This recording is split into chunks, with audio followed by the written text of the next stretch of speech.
instead of solving unrelated problems for you guys, I'm going to solve problem 4 and 5 on the homework. So you can still submit your homework tonight, right? But instead of teaching you to go home and solving it, right? If you, I remember you had a problem with. We are going to solve the problem, and then you can go and practice it at home and come back again. But we have, so you have solved the problem 4 as well? No. Oh, just okay. So problem 4 of the homework. I'm assuming you all have the text of the problem, but I'm going to read it for you. Anyways, it is problem 4 of the homework, which is problem 2.28 of the book. It is telling us air enters an insulated duct with a constant area with an average wall friction coefficient of 0.004. So we have the average wall friction coefficient of 0.004, and we are also, this is an insulated duct, right? So there is no heat transfer. That's what it means. When you're here, insulated duct, no heat transfer, right? We have M1 is equals to 2.0. And we have the choking length L1 star for this duct that corresponds to the inlet mark number M1. Of course, we have the L1 star. That's a given. For any duct longer than the choking length. So your L is longer than L1 star. This is given, right? A normal shock will appear in the duct. This is also, since it is already longer than the choking length, we already knew that we will have a normal shock somewhere inside the duct. And assuming the length of the duct, this L, is 10% longer than the L1 star, we want to calculate the shock location along the duct.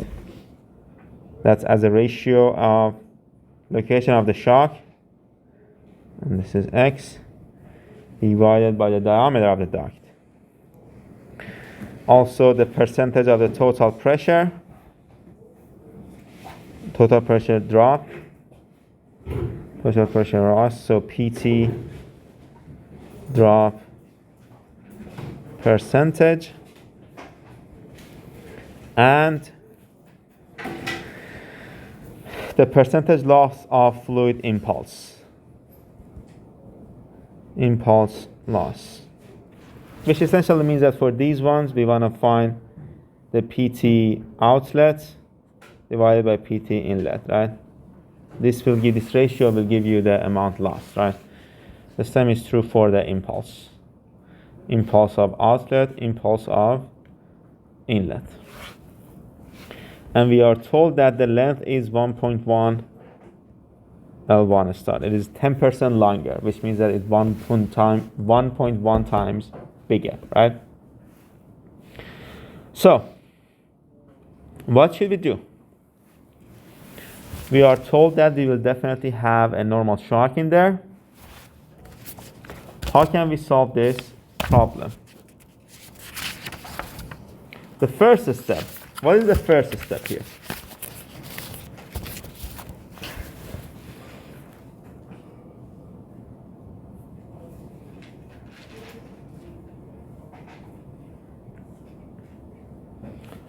Yes, finding X of S. That's the first thing we want to find. But what is the first step in the solution? What do we want to do? We are given gamma, which is 1.4.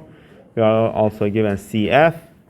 We are given M1, and also we are given the length as a function of L1 star.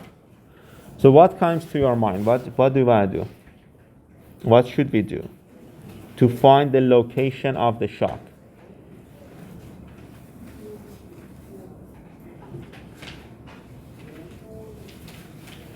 I want to hear your opinions, one by one. Yeah. Can you give the chart and find the pressure for the T4, Which chart is? Do you have the charts with you? I have uploaded on Blackboard, so you should have access to all of the charts. The first thing you want to do is to go to the charts, right? The fan flow charts, right? Not the normal one, not the normal chart. And you go there. I have the charts with me right here. I'm looking at them. For M2, M12, we are going to read. Does any one of you have the chart with you? No? Yeah, if you have it on your laptop, you can pull it up. I think I have it on my OneDrive here as well. So this is the fan flow, right? This is the Riley flow. That's 940, 942, page 945, I guess. 946 and 7 under of the book, right? We want to look at M2. That's the first thing you always do when it comes to the solution of these type of problem. This is your inlet, M2. This is where M2 is. I don't want to annotate. This is where M2 is, right? It's very big. So what is this giving us?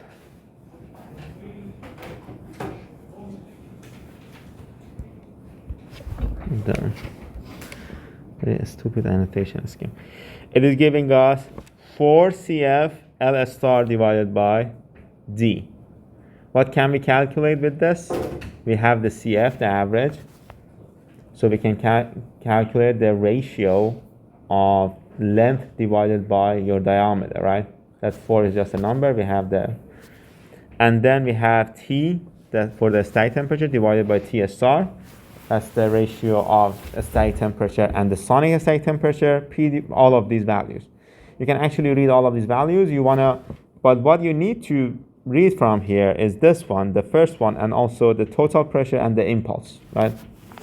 Because we want to have an idea of the length. We also want to have an idea of the total pressure loss, and also the impulse. The rest of them for this problem, we don't really care about. Okay. So that's the first thing you want to do, right? What is the second thing we do here? The second thing we do, read the tables. That's the first step. Or like find the values from the tables. Let me change this. Find values from table. The second thing you want to do here, which is the trick of these problems, is to guess a location for normal shock. Okay? Guess a location for your normal shock. So we know that normal shock appears somewhere, right? And we want to find where it appears, right? First thing is to guess a location for it. How do we guess this location? It's essentially by guessing an upstream Mach number. Let me draw the stock again. M1 is 2. Let's say the location here. We are going to guess the value of normal shock. We are going to guess the value of the Mach number here before the normal shock, right? What do you think that value should be? We have supersonic flow in a duct with friction, and it starts with 2. What do you think this value should be? 1.4. Something between 1 and 2. Less than the inlet value, more than the sonic value, right? We can guess 1.4. Let me see, what do we have? We can do the numbers, right? We don't need to. Let's go with what Lawson said, 1.4. So that's one guess. And then what we do here, we go back to the tables, right? And we read all of the values we read for CF, LS star divided by D. And let's call this M of X. LX star divided by D. And total pressures, PT of X. We don't really need to do the PT of X, but let's just do it. IT of X, whatever, I of. You get the point, right? So let's go back to this 1.4. And we have to read the values. 1.4. Do you see the 1.4? This is 948. Yeah. It is also uploaded on Blackboard, yes. I saw the normal shock table posted, but I didn't. It's the second one, compressible. Oh, the compressible tables? Yeah, the compressible tables in Blackboard, yeah. Okay, 1.4. So what do you want to read is this first column, 4 CFL star divided by D, 1.4. It is 9.971 10 to the power negative 2. So for mx of 1.4, we have 9.9716 10 to the power negative 2, which is 4 CF LS star divided by D LX star divided by D is equals to this. What was it for M2? For M1, I'm sorry. M1, 2.0. 0.30495. I'm just gonna rely on the value. I have this one. For this one is 0.3495495, right? So, how I have these two values, this value and this value, right? And using these values and CF and all of those, I can actually find this length ratio, length divided by the diameter, right? Is this clear? But how can I find LX divided by D? Not LX star, LX divided by D.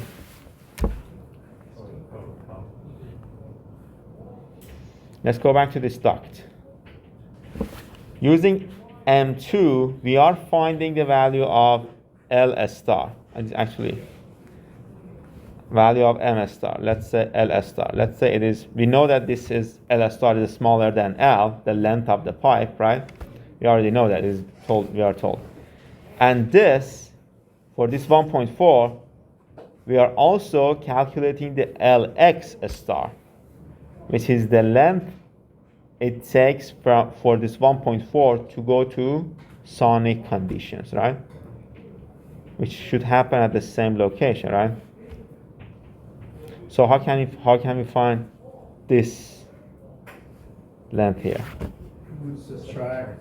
That's it. Subtract it. That's the only thing you need to do. So 4 CF L of X. I don't know why you do a star here. L of X divided by the diameter is equals to 4 CF L star minus 4 CF L of X star. You have these two values, but you have to calculate this for me because my solution has a different value for M of X. I just went by whatever Lawson told me. This is one value, 0.09, this is 0.3. So please do these calculations for me and tell me what you find. What is the final number here?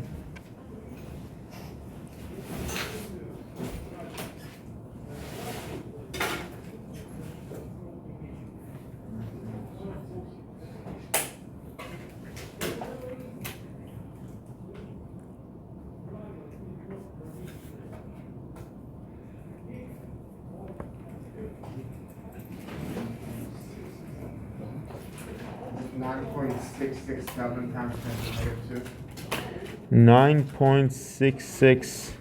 So 0.3 minus 0.09. It should be 1.1 something, right? Or 1 point something. It's 0.1 something, right? Just give me one value, it doesn't matter. 0.21. Okay? We'll just go with this value. Guys, this is 0.09, right? 716. And we want to subtract it from 0.3049.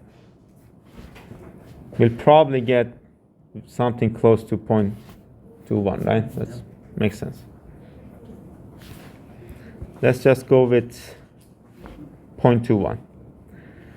So this is a representative of this length here. Okay. What should we do for the rest of it? Again, we are looking to find the location of the shock wave. So we are looking to find this location, which is this, right? This x sub c. We already have a value for it, but how can we determine whether it's the correct value or not, right? The next step would be to find this length based on the downstream of the shock wave, right? The information from the downstream of the shock wave, to find this length and then add these two together, right? This location of the shock wave was just a guess.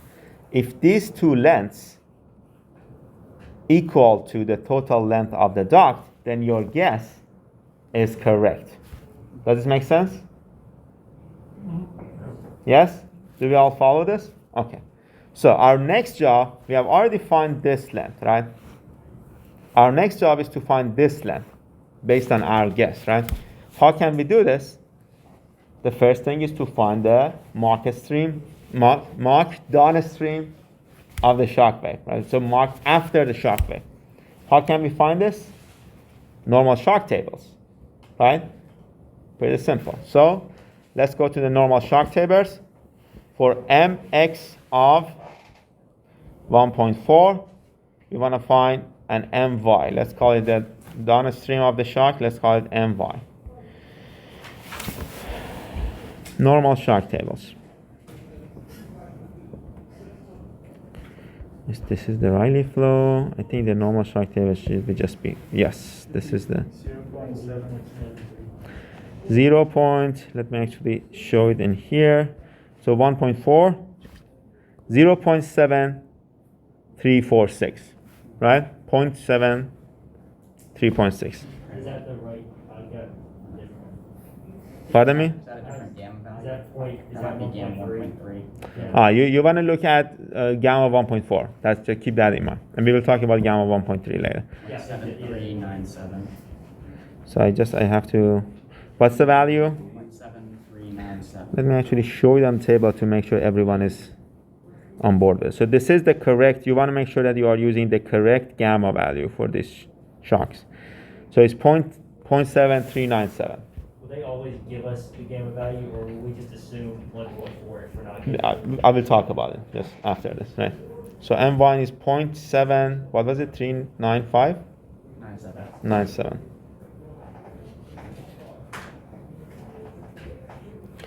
For this My, we have to calculate this length, right? And the idea is, since we already have a shock wave, your inlet or the location of the shock wave is adjusted in a way that is going to give you the choking condition at the outlet. So we just go to the table once to find the Ly star, right? Using this M of Y. So we want to find 4CF Ly star divided by D. Does this make sense? Okay. So let's go to the you know which tables to go to, so just please give me a value for this. About 0.014114. 0.014. Let's do 0.014 for the sake of the argument here. So let me draw the stock again. we guessed the value for shock wave, right? And then we found L of x, right? We also found Ly star. If we add these two lengths should be equal to the length of the duct, right? If this is true, then our guess was a correct guess, right? Close to the correct location of the normal shock. If it wasn't, then we have to have another guess. It is a trial and error thing, right? Bless you. So let's do it. And we can actually multiply all of this by 4CF. So it's going to be 4CF L of x. You don't need to find the L. That's my point. You can just use this whole thing, because CF and D and 4 remains the same for all of them. So we are determining whether this is correct, right? We found this to be 0.14. We found this to be 0.21, right? Did we ever find this? No. Okay, but we are given 4CF L star for the pipe, right? And we are told that L star, L is 1.1 times bigger than the L star. So we can just replace that here, right? So your 4CF L divided by D is equals to 1.1 times 4CF L star divided by D, which we actually found to be 0.3. If you do this, it should probably be 0.33.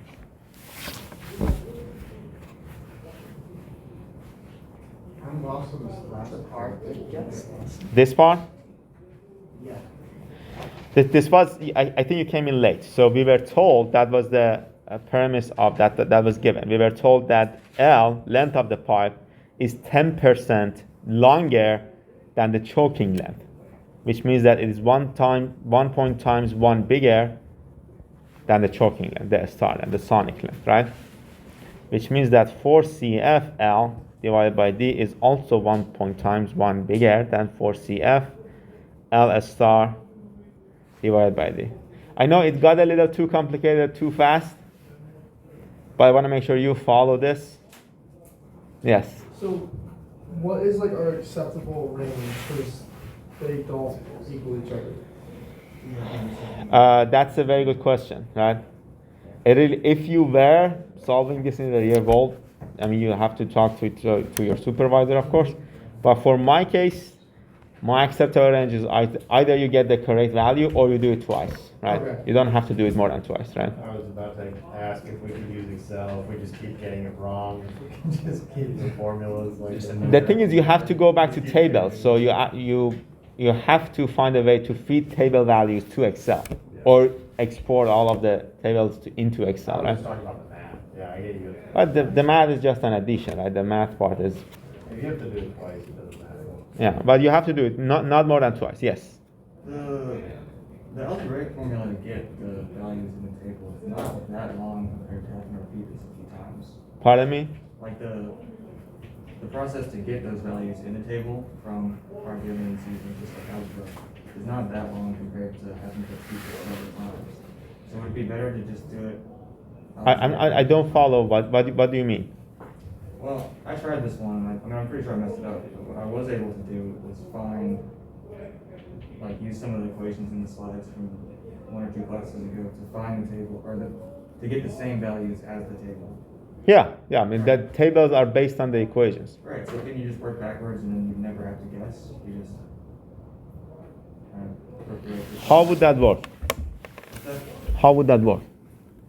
I'm not sure yet. 'Cause I'm not But really sure what you did. But that location of the normal shock is something you don't know, right? And this is based on the flow adjustments, right? So that location of the normal shock is determined after the inlet conditions are set, right? Okay. So that is You have to guess. You have to do a guess. It is a trial and error. Okay. It is not based on the tables. It is not because of the tables that we need to do a trial and error. Okay. That equations, but I mean, we can look at your solution afterwards, but I'm like 99.99% sure that you're either misunderstanding something or you're doing something. I'm definitely wrong here. Okay.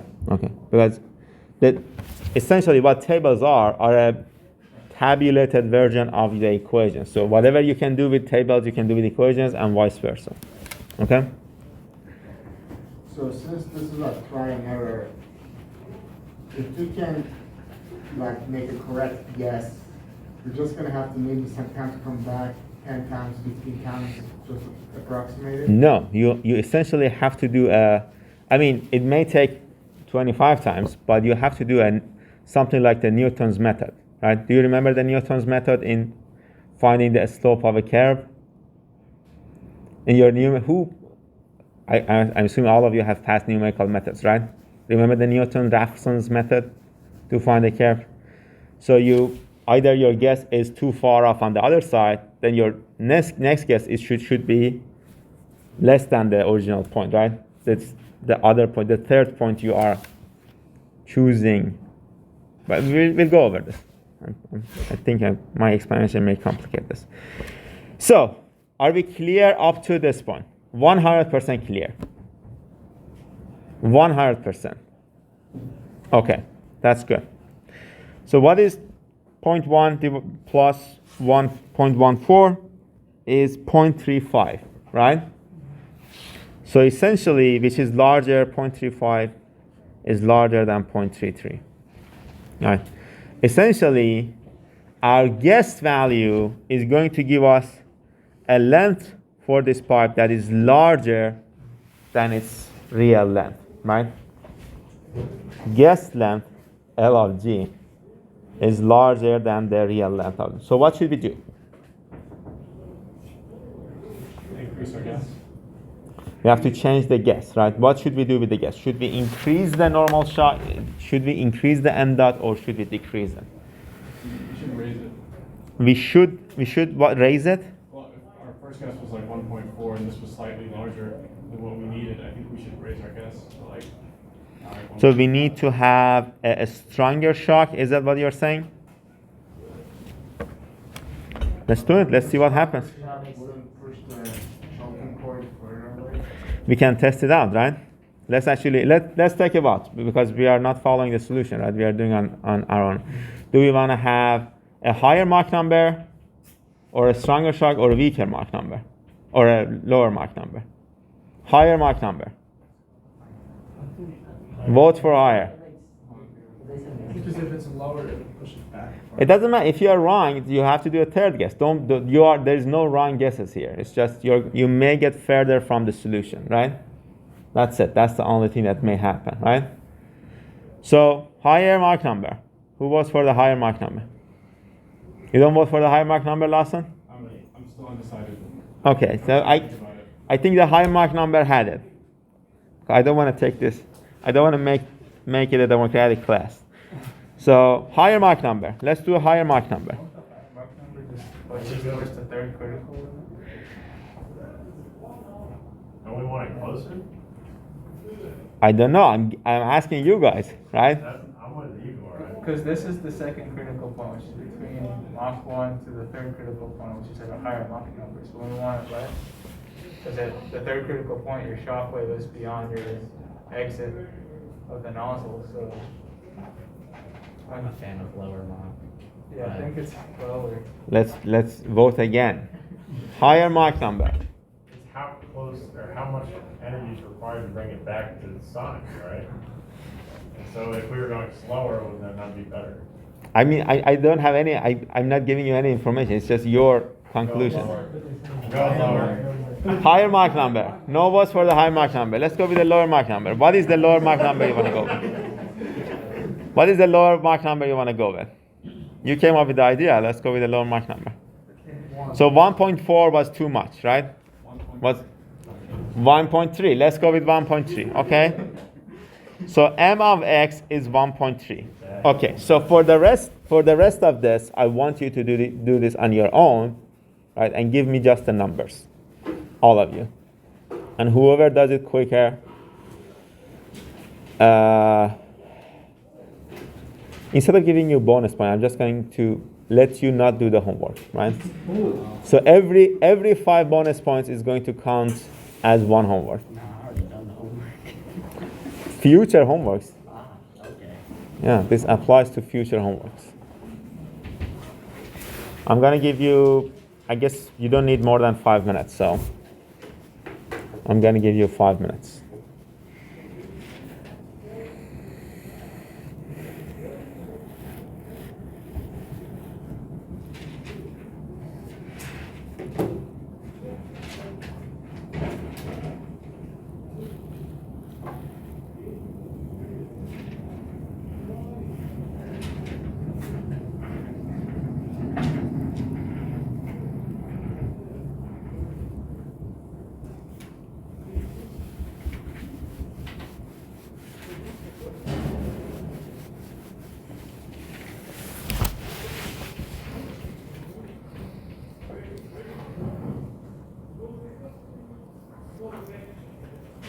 Are we still getting the exact numbers to back to? Are we still getting it? The inlet is 2.0. Yeah, 2.0. This is a homework problem. Homework problem number 4 on the homework. Is it homework 3? Homework 3, I guess.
It made it worse?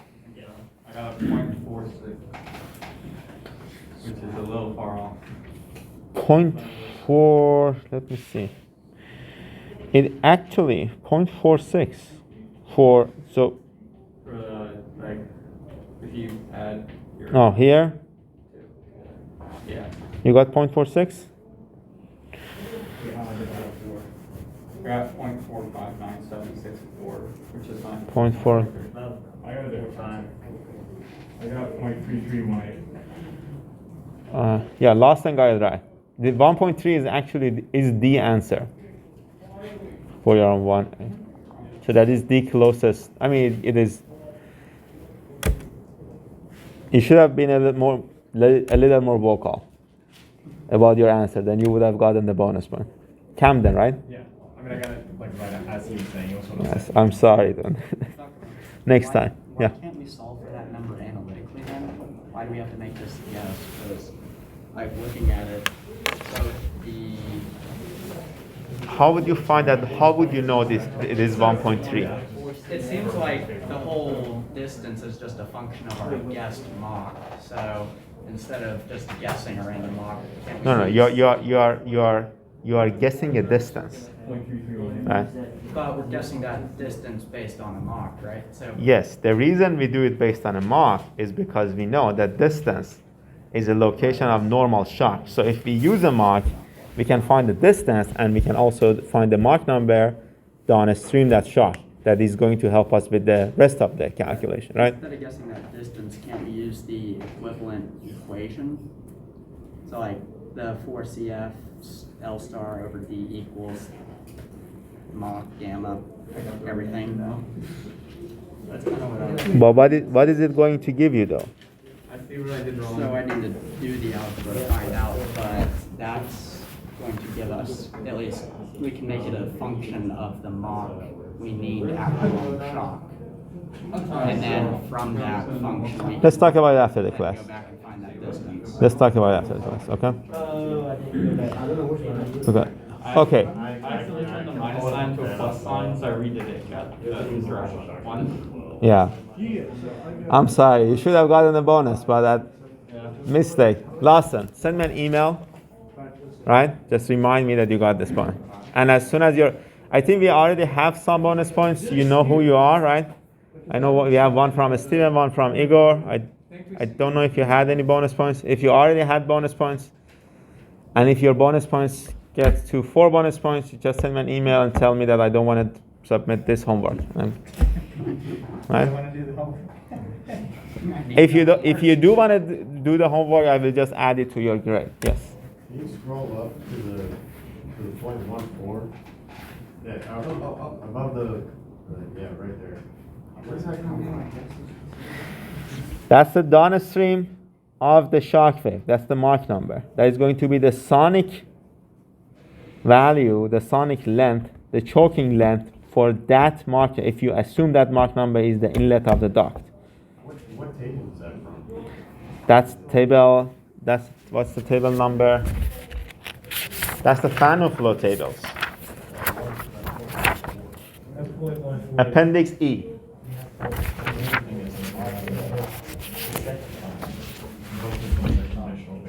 Okay, so let's move on to the next problem. Guys, let's move on to the problem 5, which is yes. So then we use that to find the S over E and other stuff, like 7% loss.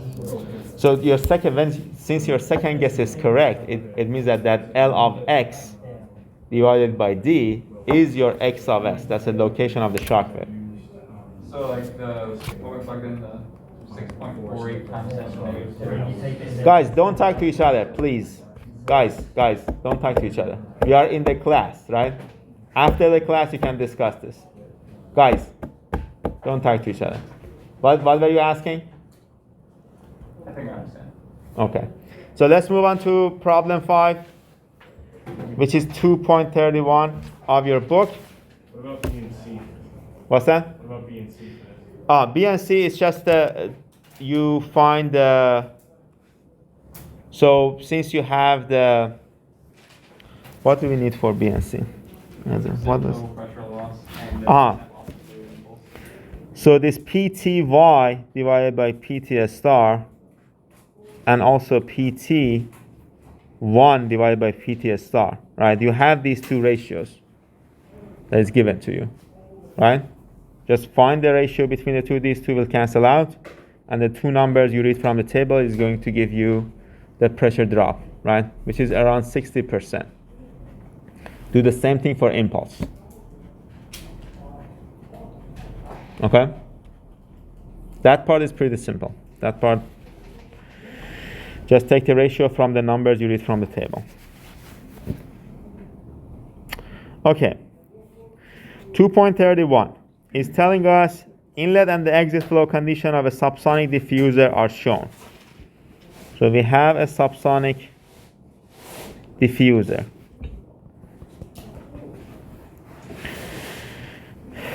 We have M1, this is the inlet condition, M1 0.75, P1 1.8 bars.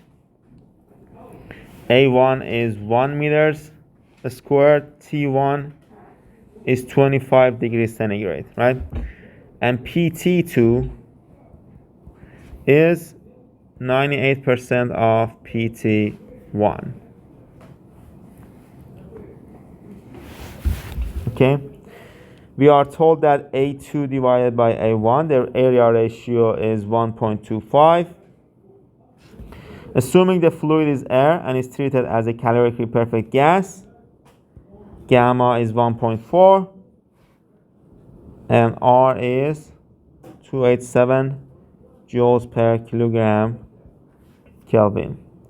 We want to calculate the mass flow rate, m dot, in kilograms per second.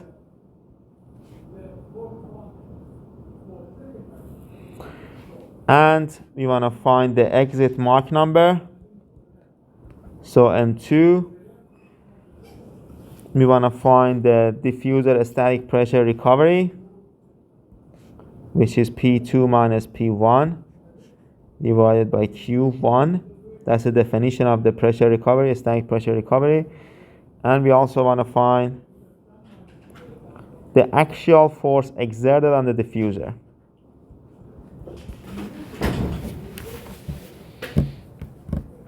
So how should we approach this problem?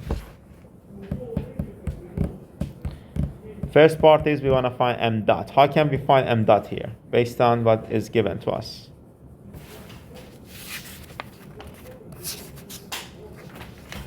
This is a pretty simple thing. You just have to make sure you shouldn't confuse yourself with complicated stuff. Yes. Use the pressures in the areas. How do you do that? How do you use pressures? How that can be calculated m dot?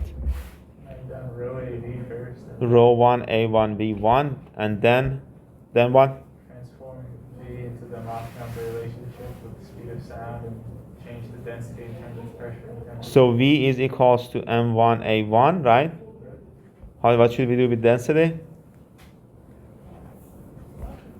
Changing into a pressure relationship. What is that relationship? Something with gamma. Just use the equation of state. What is the equation of state here? It doesn't have gamma in it. What was the equation of state? What was the ideal gas law? R. P is equals to rho R T, right? So we just replace it. It's going to be P1 divided by R1, RT1, right? A1 multiplied by M1 A1. And what can we use? How can we calculate A1? How can we calculate this small a? I'm talking about the speed of sound. Square root of gamma R T1. Are these given to us? Yes. Just plug all of the numbers in. You have your m dot, which is going to be 242.7 kilograms per second. That's part A. How can we find M2?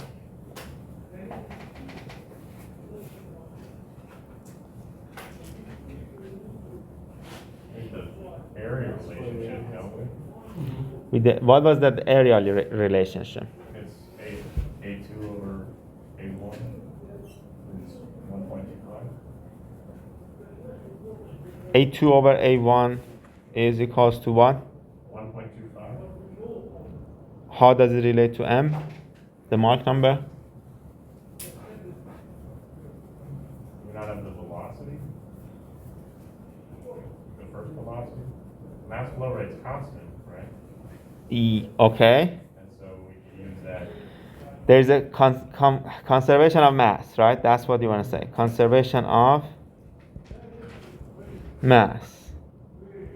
Okay. So m dot in is equals to m dot out. We can use the Can we just plug back in and solve for M2? But we have to adjust the ratio area we have to have a ratio for area, so 1.25, right? So to be able to use this equation, you need to have P2, T2, A2, or you have the But we have a ratio. ratio to how to solve them, right? So we could pull Just for the area though. and for the pressure, right? That's the total pressure. And also T2. So what should we do here? We have many equations that actually relate everything to everything, right? Tens of thousands of equations, right? Which mean Okay, can we use the total pressure to, the two total pressure ratio from the tables? which table? Do we have any area table? Like variable area tables? Isentropic tables relates total to static, right? So what do you want to do there? Well, we could just find the total pressure at the inlet. We can find the total and the total pressure and at the outlet, and then. And we use that equation we were talking about at the start. But you don't have the static pressure at the outlet. How do you find that? How do you relate it to a static pressure? With the Mach number, right? You don't have the Mach number. That's where I got stuck.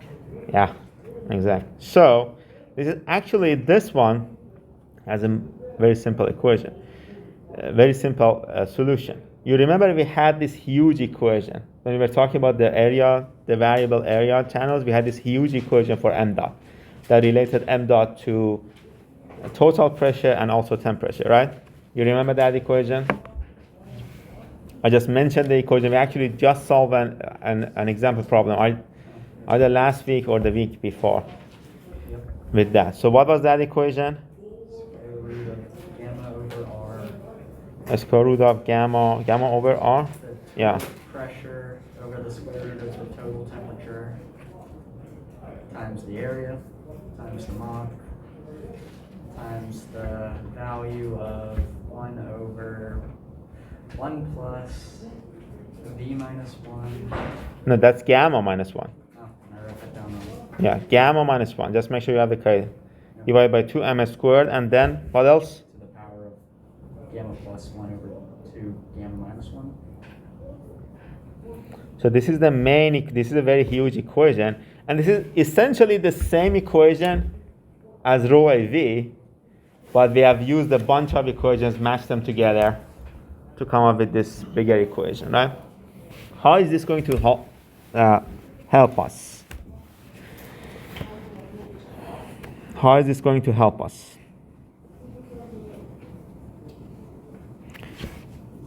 So we have m dot in equals to m dot out, or let's actually call it m dot 1, just for the sake of simplicity, equals to m dot 2. Let's just write this equation for the 1 and 2 and see what happens. Gamma divided by R is the same for both inlet and outlet, right? So that's not going to change. PT1 square root of TT1 multiplied by A1 multiplied by M1 multiplied by 1 plus gamma M1 squared to the power gamma plus 1 2 gamma minus 1, right? This is going to be equal to gamma divided by R, PT2 square root of TT2, A2, M2,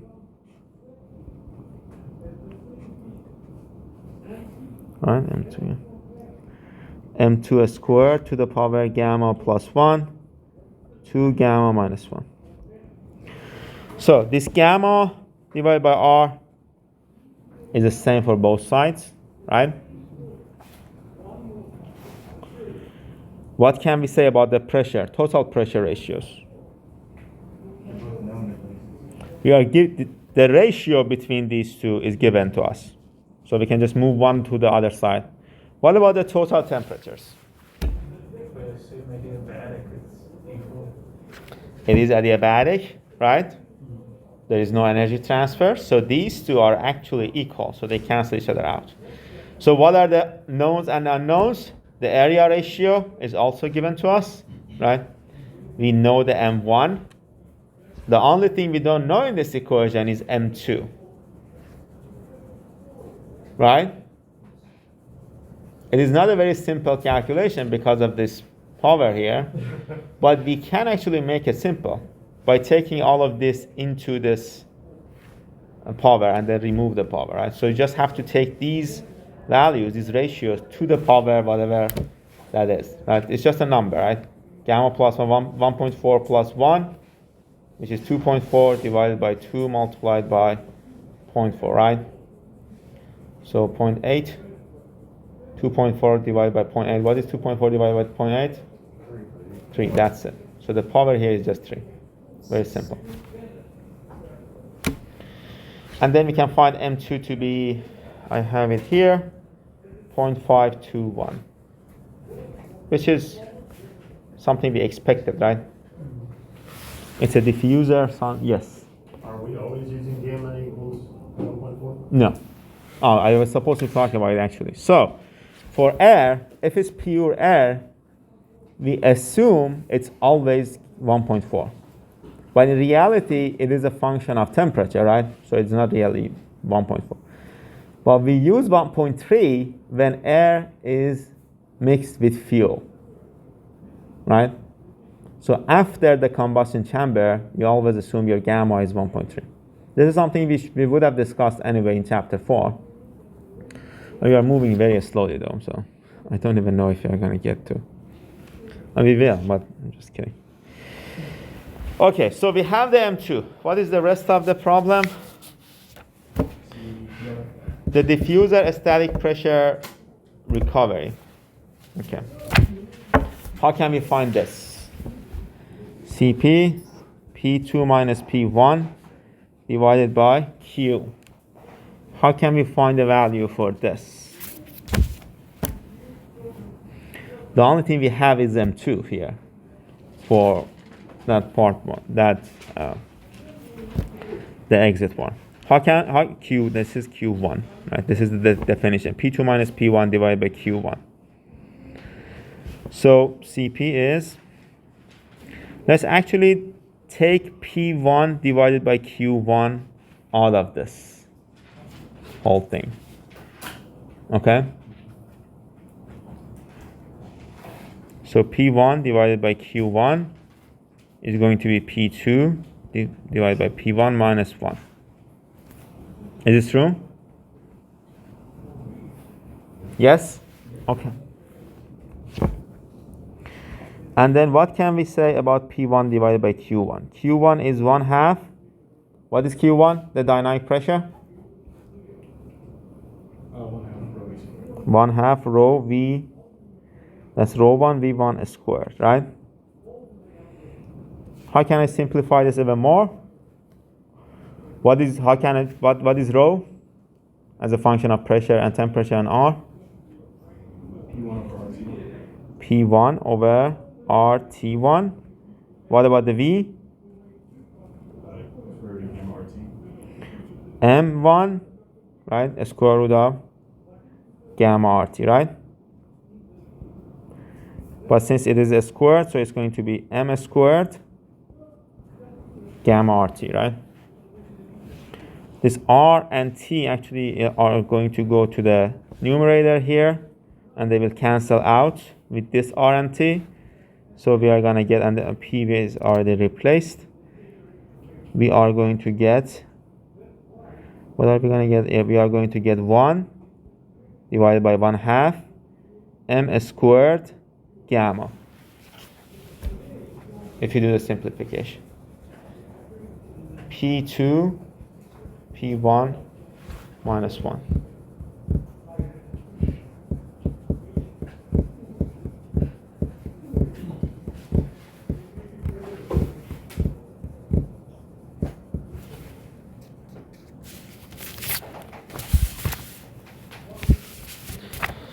How can I find P2 divided by P1 though? So this part is I already have M1 gamma. How can I find P2 divided by P1? How can I find that ratio? Yes. Do we not already have that ratio? We have the total. We have the total. How can I find this? Isentropic relationship. between the total and the static pressure, right? What was that isentropic relationship?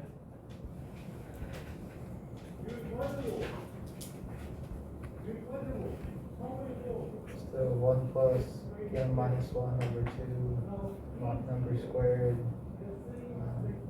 divided by the same thing but Mach 1 squared. Exactly. And what was the power? 1.4 over gamma minus 1. So gamma divided by gamma minus 1, right? Yes. Right? And where did we get this relationship from? This is the isentropic relationship. So we have P divided by static by the total pressure is going to be equal to 1 plus gamma minus 1 to m squared. Whatever that m is, this is general equation. Gamma divided by gamma minus 1.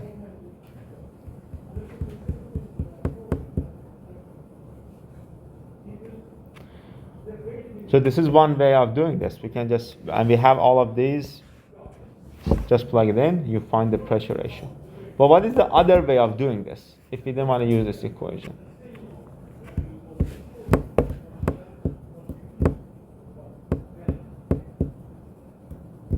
Do you have any other way of doing this? Can you find the P of the PT from the Mach numbers in the table? We can find the P over PT from the isentropic tables, right? Exactly. For both Mach numbers. And then using that, we can actually find the P over P because we have PT over PT, we have P over. And that's it. That will be it for the, I guess it has one other part, right? The actual force. How can I find the actual force exerted on the diffuser of the wall, of this fluid, of this diffuser? Force exerted on the diffuser by the fluid. How can I find this?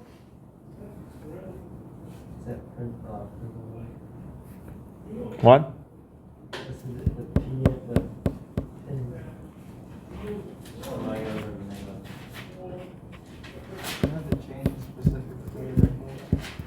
We have to change the fluid. We have to find the changes in fluid impulse, right? But what was the fluid impulse? Does anybody remember? We talked about fluid impulse briefly in the previous lecture. Or if you don't want to find the fluid impulse, that's also all right. But you have to write the momentum equation, right? And you find the change in momentum, which is a little more complicated. What was the fluid impulse? This is a very important. Rho V1 or rho V? Rho V.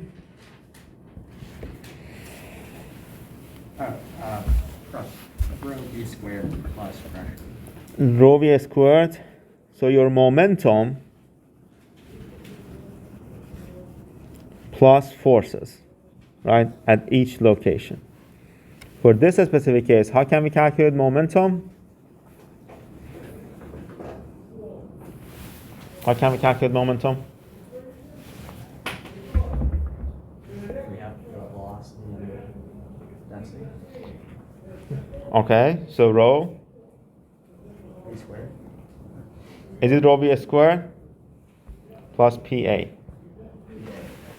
Right, PA is going to be your pressure force, right? How can we find the momentum though?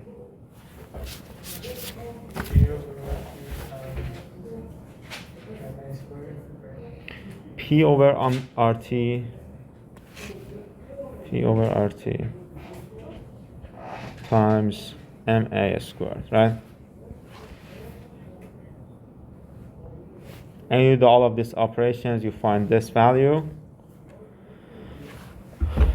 and you should be, right? You do the,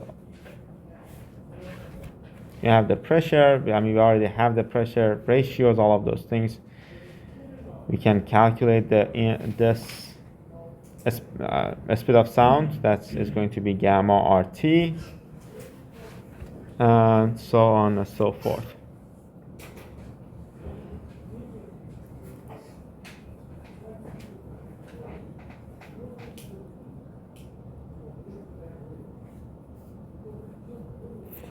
How do we feel about this third part? How do we feel in general about these two questions? Like the first one. Could you spoke the N to C, like how we got the pressure ratio again? Where did that come from? Which one? How we related P2 to P1. Did we use the original ratio we were given? Which line are you Oh, asking? down. There. This? Yeah. So this is the general equation we have seen before. You should have seen it in your aerodynamics, but we talked about it at the beginning of this class as well, right? This is the relationship between a static and pressure. What we did was that we just wrote the equation for these two different inlets and outlets, right? M2 squared, gamma minus 1, right? This is P2, I'm sorry. And then moved PT to the other side and divided these two equations. That's it. Oh, okay. That's what we have done. So there's nothing special. Okay.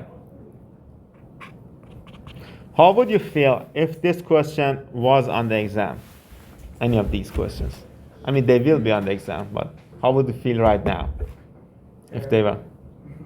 I'd like to see the Like, take a second look over it, The for the bottom. The very bottom was the realization. Okay. Here?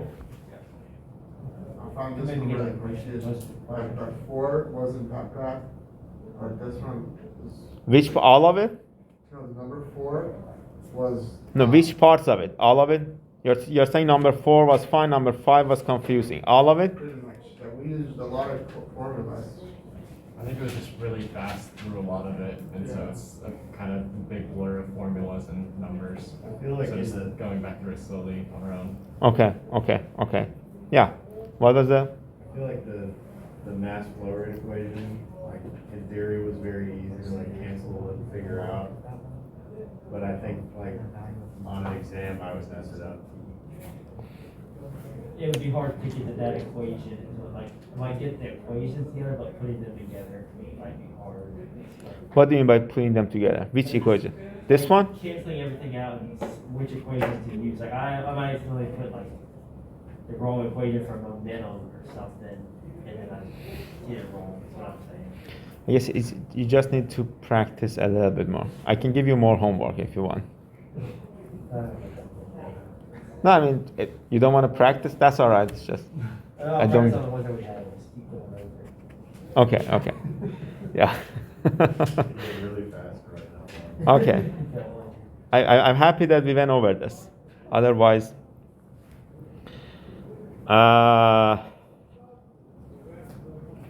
let's see, what time is it? It's 3:20. I wanted to start chapter 3, but I guess we won't be able to start chapter 3 because it's just 10 minutes. Chapter 3 is a short chapter. We will talk about thrust. I'm hoping that it will be done in 2 lectures because the problems in our chapter 3 are pretty easy. Just plug and chug. The concepts are easy.